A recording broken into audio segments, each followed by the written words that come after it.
Hey guys, I just wanted to make a little video just because I haven't for a while, and it's kind of a random topic, but I have to practice giving a presentation for one of my English classes, so I thought I would use this as a means of practice. So yeah. I think I'm gonna try to do it in a British accent, but we'll see how it goes. It's kind of hard, but we'll try it out. This is more of a not as refined British, I guess you could say. I'm not as good at it, but a couple of my viewers had said something about how my other accent, more like refined British, isn't quite as common, at least from where they are, which is a good point. So I'm going to try reflecting my accent based on some other videos that I've heard online. I'm going to try and be like a Lily Allen type accent, but like I said, it's harder. So yeah, I'm going to start my presentation, give you a little bit of background about it. It's based on a book that I'm reading called Collapse by Jared Diamond, and it has to do with the collapse of societies, and it talks about what causes the collapses and also things like that. So I'm going to try my hardest to make this relaxing for you. Sorry, I'm adjusting. Okay, so here goes. Got my note cards already here. I'll try and keep it short because I don't have much time. I don't think. It's only supposed to be 5 minutes. I'm already 2 minutes in. Oh well. Okay, let me bring up the PowerPoint presentation. Okay. So here goes. Alright, everybody. My name's Ellie, and I read chapter 11 of the book Collapse. It was titled One Island, Two Peoples, and Two Different Histories, the Dominican Republic and Haiti. So here goes. I chose this chapter because I actually have some personal interest in the Dominican Republic. I travelled there last year with Engineers Without Borders and helped put in a water distribution system for a community there. So in my presentation, all of the pictures that you see are pictures that I've taken. Sorry, I was not able to include the PowerPoint on the video. I didn't really know how. My webcam wouldn't let me do a screenshot, so you get to see my face instead. Sorry. Poor you. Anyways, okay, so that's slide 1. Slide 2. So, give you a little bit of history background about the two different countries. The island of Hispaniola was originally invaded by the Spanish. They soon lost interest, however, and then the French came in and brought slaves, started plantations, and lots of French influence, but that was more on the western side, and the Spanish were more on the eastern side. So the Spanish left, and then the slaves ended up overthrowing the French, and the slaves ended up also invading the eastern side where the Spanish were living at the time. So much fighting ensued, and Spanish didn't really like that. They were invaded by the French, the French slaves, and so it's resulted in much hostility that lasts even to this day. In addition, throughout their histories, both of the countries had many social unrest, just many coups occurring. For instance, for the short period from 1843 to 1915, Haiti had 22 different presidents, and 21 of these different presidents were overthrown. So that's pretty significant. Also, not to be outdone, the Dominican Republic from the period of 1844 to 1930 had 50 changes in president and 30 revolutions. So a pretty big deal. Okay, now to talk more about Haiti in general. It's one of the poorest countries in the New World. It's very poor. Most people live without electricity, water, sewage, medical care, or proper education. It's very overpopulated, has about 10 million people. So in general, it's like 1/3 of the size of the island of Hispaniola, but it has 2/3 of the island's population. So this is bad. It's very overpopulated. Also, it has very little export. It only exports things like coffee and sugar. There's many diseases in Haiti, which cause people not to want to travel there for tourism and things like that. These diseases include AIDS, tuberculosis, and malaria. They actually have the largest outbreak of these out of any country in the New World. And then it has extreme polarization. You've got many people who are poor, but then you have a select group of elite people who are extremely rich. It's just interesting that there's one country in these two different extremes. But anyway, Haiti has many environmental problems because it's undergone deforestation. This is one of the main reasons why it's worse off than the Dominican Republic. To tell you a little bit about the DR, the Dominican Republic, I'm going to call it DR just to shorten it up a little bit.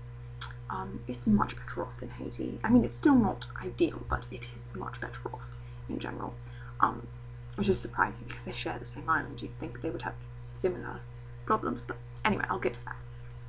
So, its people make like approximately 5 times more than the Haitians. Like, the per capita income is 5 times higher.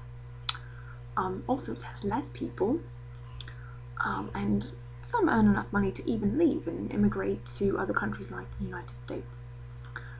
And the reason it has less people is because the French brought all the slaves to the western side, where Haiti is, and so that's why their population is so much larger.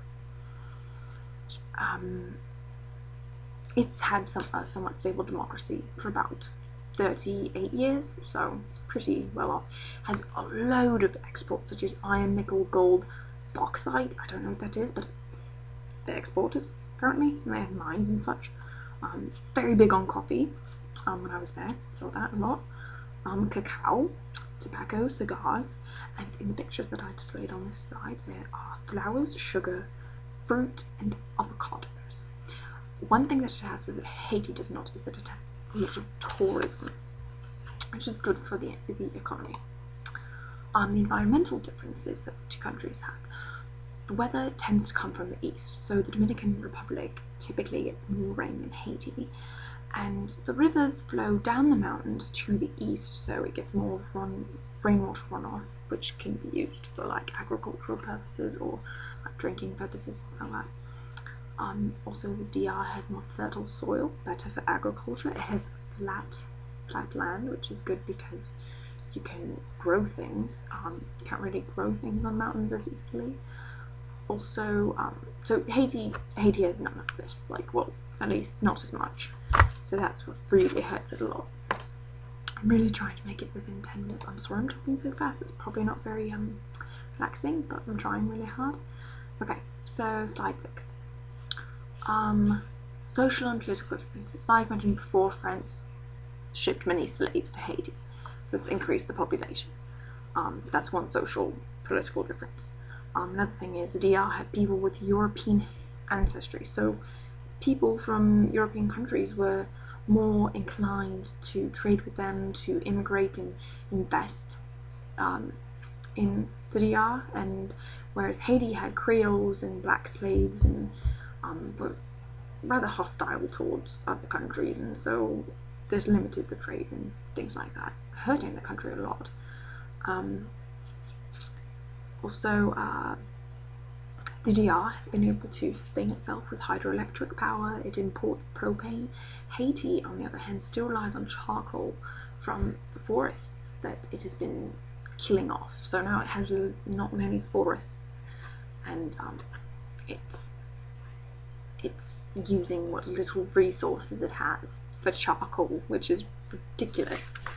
Okay, slide 7, little background about the dictators. This goes along with the political differences. They both had evil dictators. There was Trujillo, I don't know if I'm saying that right, Trujillo and Popadoc. Trujillo was in the DR and Popadoc was in Haiti.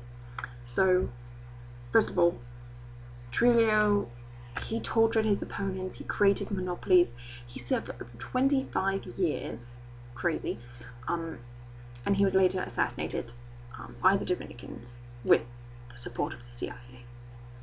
Anyway, but he actually made the country somewhat successful, surprisingly. He was very selfish in creating his own monopolies that helped himself, but in doing so he actually did make the country successful. It could have been better, but it wasn't as bad as in Haiti, where Popadoc, he had secret police, he killed off people, I mean, just like Trujillo, but unlike Trujillo, he didn't attempt to make either himself or the country successful. The country was in an extreme state of decline and just went horribly. After he took power, he died naturally and was later replaced by his son, who was then exiled. Another dictator that was in the Dominican Republic who actually made some really great changes. He was a bad guy, horrible guy, but he made some good changes with the environment that Haiti did not. So his name is Joaquin Balaguer. I'm not saying that right, but I don't really care because, yeah, I don't know how to say it. He was, sorry, that was really rude. Anyway, he, many policies were enforced to maintain the environment in the DR. He really, really cared about that. I mean, his motives might not have been the most genuine, but it actually really helped the country in the long run. So he created many reserves and parks set aside.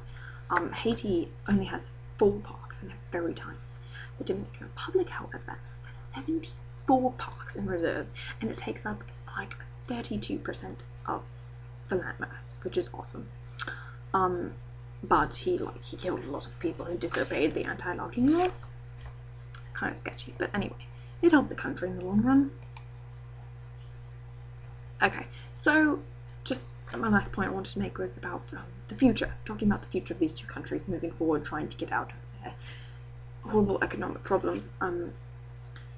You know, the two countries really hate each other. Like I said, this goes back to their early history when they were fighting the Spanish and the French back and forth. I mean, like, the Dominicans don't like the Haitians because they occupied their area for 22 years. The Haitians don't like the Dominicans because Trujillo killed 20,000 Haitians that were living in the DR. But they need to overcome these differences. They need to pull together and just try and get each other out of the problems that they're facing.